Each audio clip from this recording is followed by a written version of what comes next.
आपको बहुत बुरा लगेगा, आपसे बर्दाश्त नहीं होगा। वो इतनी बड़ी होनी चाहिए। इतनी बड़ी हो चुकी है तो फिर आपको नहीं करना चाहिए। नमस्कार दोस्तों, आपको बहुत अच्छा खाना परोसा जाए, बिल्कुल थाली सजा करके अलग अलग तरीके का खाना आपके मन के मुताबिक आपको दिया जाए, लेकिन वो खाना कोई और खा जाए दोस्तों, तो शायद आपको बहुत बुरा लगेगा, आपसे बर्दाश्त नहीं होगा। लेकिन दोस्तों, गेहूं की फसल में ऐसा होता है। आप लेकिन गेहूं की फसल में जैसे ही पहला पानी देते हैं, बहुत तरीके के फर्टिलाइजर डालते हैं, जैसे कि यूरिया है, जिंक सल्फेट है, सीविड फर्टिलाइजर डालते हैं, कुछ किसान भाई फुलविक भी डालते हैं, और भी कई तरीके के फर्टिलाइजर डालते हैं। ऑर्गेनिक में जैसे वर्मी कंपोस्ट यूरिया की जगह डालते हैं। बिजाई के समय बेसल डोज में भी बहुत तरीके के फर्टिलाइजर डालते हैं। लेकिन दोस्तों, पहला पानी देने के बाद में अलग अलग ये देखिए इस तरीके का खरपतवार ग्रो होता है, और ज़्यादा से ज़्यादा फर्टिलाइजर अपटेक कर लेता है खरपतवार। गेहूँ दब जाते हैं और खरपतवार ज़्यादा जल्दी ग्रो कर जाता है। ये गेहूँ के साथ में होता है। अब जहाँ पे ऑर्गेनिक खेती किसान भाई करते हैं, उनको दोस्तों अलग तरीके से खरपतवार को कंट्रोल करना चाहिए, अलग तरीके से कंट्रोल करते हैं। मोस्टली जो ऑर्गेनिक खेती करते हैं, मैनुअली ही जैसे निराई गुड़ाई करके और फिर खरपतवार को कंट्रोल करते हैं। लेकिन दोस्तों, जहाँ पे लार्ज स्केल पे गेहूं की खेती होती है, कॉमर्शियल पर्पज से खेती कर रहे हैं, ज़्यादा से ज़्यादा प्रोडक्शन लेना है, जो फर्टिलाइजर डाल रहे हो वो खरपतवार ना खा करके गेहूं की फसल को लगे, उसके लिए आप बेस्ट हर्बिसाइड कौन सा इस्तेमाल कर सकते हो।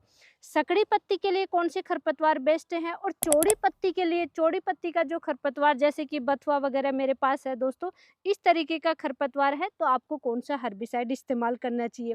दोस्तों, सबसे इम्पोर्टेंट होता है, अगर गलत हर्बिसाइड का इस्तेमाल कर लिया या डोज आपने ज़्यादा इस्तेमाल कर ली, तो गेहूं की फसल में झटका लगता है, उससे भी बहुत ज़्यादा नुकसान देखने को मिलता है। तो कंप्लीट जानकारी आज की वीडियो में शेयर करने वाली हूँ। खरपतवार को आप कैसे कंट्रोल कर सकते हैं और फसल को झटका भी नहीं लगे, उसके लिए बेस्ट तरीका कौन सा है। आप भी गेहूं की खेती कर रहे हैं तो लास्ट तक ये वीडियो जरूर देखें।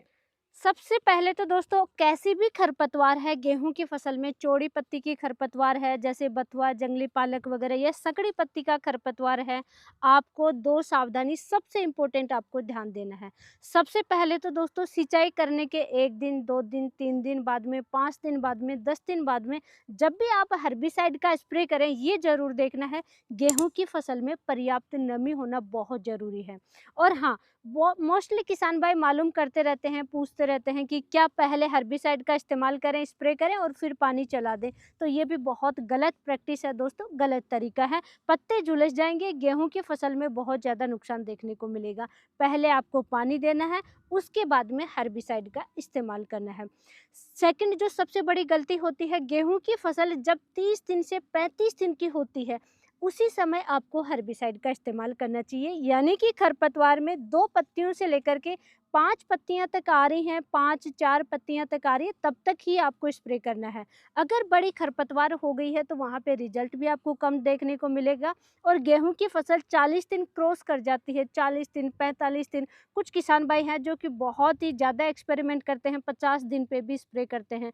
अब उस समय गेहूं की फसल में झटका लगेगा, दबेगी, तो वहाँ पे दोस्तों कल्ले बिल्कुल ही खत्म हो जाएंगे। कल्ले की आप उम्मीद नहीं कर सकते, ज़्यादा से ज़्यादा फुटाव नहीं होगा, और आगे चल करके भडवार कंप्लीट गेहूं की फसल नहीं कर पाएगी, और छोटी फसल में दोस्तों बालियां निकलनी शुरू हो जाती हैं। तो ये बहुत बड़ा नुकसान होता है। आपको सही समय पे सही तरीके से हर्बिसाइड का इस्तेमाल करना है। जब भी गेहूं की फसल 30 दिन क्रॉस कर जाती है और 40 दिन से पहले पहले आपको हर्बिसाइड का इस्तेमाल करना है। ये देखना है आपके खेत में दोस्तों जो भी खरपतवार है वो इतनी बड़ी होनी चाहिए। इतनी बड़ी हो चुकी है तो फिर आपको नहीं करना चाहिए, फिर मैनुअली आप कंट्रोल कीजिए दोस्तों। ये नुकसान आपको गेहूं की फसल में नहीं करना है।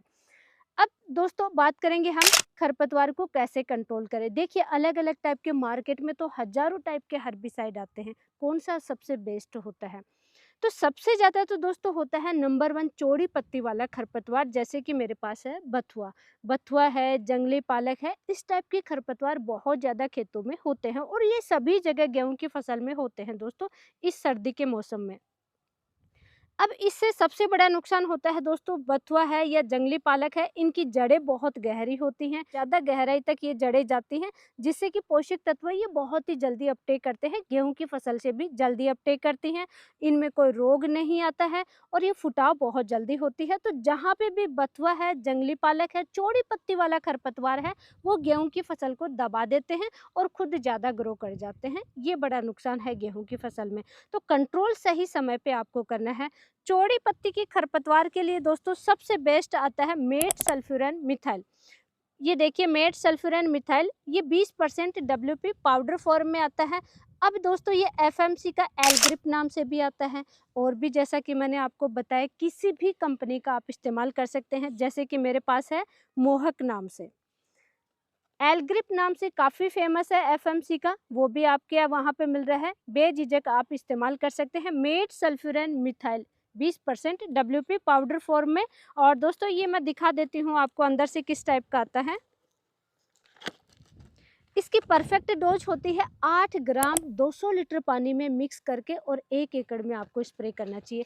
अब गेहूं की फसल छोटी होती है, कुछ किसान भाई 100 लीटर पानी भी यूज करते हैं, कुछ किसान भाई 120 लीटर पानी यूज करते हैं। ये भी गलती आपको नहीं करना है, कम से कम 180 लीटर पानी आपको जरूर यूज करना है दोस्तों 1 एकड़ में।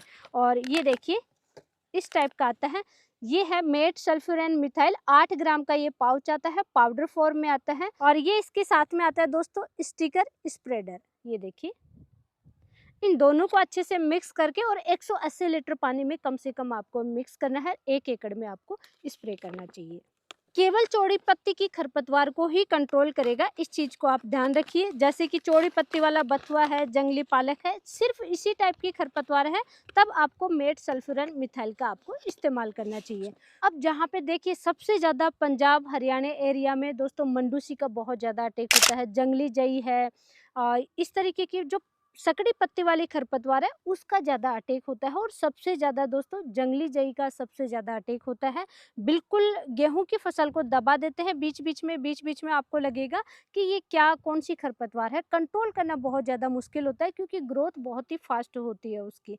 तो सकड़ी पत्ती की खरपतवार को कंट्रोल करने के लिए सबसे बेस्ट हर्बिसाइड है दोस्तों क्लोडिनाफो प्रोपरजाइल। 15% डब्ल्यूपी पाउडर फॉर्म में आता है, सिंजेंटा का टॉपिक नाम से आता है, और भी बहुत सारी कंपनियों का आता है। आपको सिर्फ इतना ध्यान रखना है क्लोडिनाफो प्रोपरजाइल डब्ल्यूपी 15% पाउडर फॉर्म में आता है, उसका आपको इस्तेमाल करना है।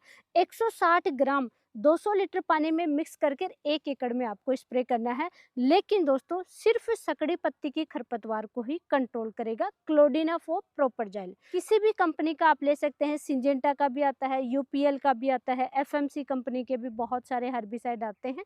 तो जो भी आपके एरिया में मिल रहा है उसी का आपको इस्तेमाल करना है, सिर्फ टेक्निकल कंटेंट आपको ध्यान रखना है। थर्ड सिचुएशन आती है दोस्तों जहाँ पे चौड़ी पत्ती की खरपतवार भी है, यानी बथुआ है, जंगली पालक है, जैसा कि मैंने डिस्कस किया, और सकड़ी पत्ती की भी खरपतवार है, यानी सब टाइप की खरपतवार है। वहाँ पे आपको फिर अलग से हर्बिसाइड इस्तेमाल करना पड़ेगा। आप अलग अलग परचेज करें फिर मिक्स करें दोस्तों, कॉम्बिनेशन है या नहीं है, उसके बजाय कॉम्बिनेशन में ही बहुत तरीके के हर्बिसाइड आते हैं, उनका इस्तेमाल आपको करना चाहिए। दोनों तरीके की खरपतवार को कंट्रोल करने के लिए सबसे जो फेमस प्रोडक्ट है वो है दोस्तों यूपीएल का वेस्टा नाम से। क्लोडिनाफो प्रोपरजाइल 15% आता है और मेट सल्फ्यूरन मिथाइल 1% आता है, इसका आपको इस्तेमाल करना चाहिए। 160 ग्राम 180 लीटर से 200 लीटर पानी में मिक्स करके 1 एकड़ में आपको स्प्रे करना है। लेकिन अगेन दोस्तों ध्यान रखेंगे, पहले आपको पानी देना है फिर आपको स्प्रे करना है।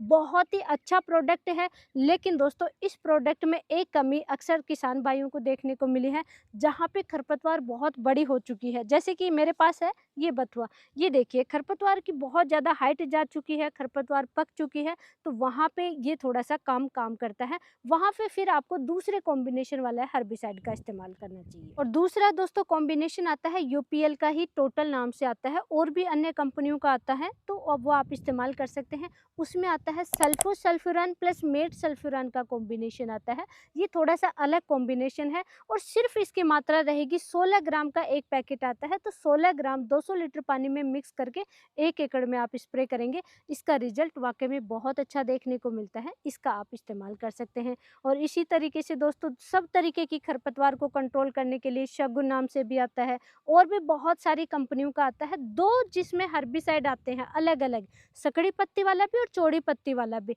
उन कॉम्बिनेशन वाले हर्बिसाइड का आपको इस्तेमाल करना चाहिए। तो और भी आपको अगर मिल रहा है, बेझिझक आप इस्तेमाल कर सकते हैं। आपकी गेहूँ की फसल में किस टाइप की समस्याएँ आती हैं, वो भी हमें कमेंट करके बताएँ, ताकि आगे नेक्स्ट वीडियो में हम कवर करने की कोशिश करेंगे।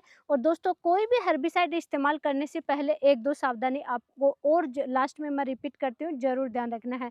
पहले आपको पानी देना है, फिर स्प्रे करना है। गेहूँ की फसल 30 दिन से 35 दिन के बीच में है, उसी समय आप स्प्रे कीजिए। 40 दिन से पहले-पहले आप स्प्रे कर लीजिए, उसके बाद में आपको बड़ी फसल हो जाती है। और खरपतवार जहाँ 6 पत्तियों से ज़्यादा बड़ी हो जाती है, वहाँ पे आपको स्प्रे नहीं करना चाहिए, फिर आपको मैनुअली कंट्रोल करना पड़ेगा। नहीं तो गेहूँ की फसल में बहुत ज़्यादा नुकसान देखने को मिलेगा। जितना कि आपने हर्बिसाइड यूज़ किया है, उससे इतना फ़ायदा नहीं होगा, नुकसान ज़्यादा हो जाएगा गेहूँ की फसल में।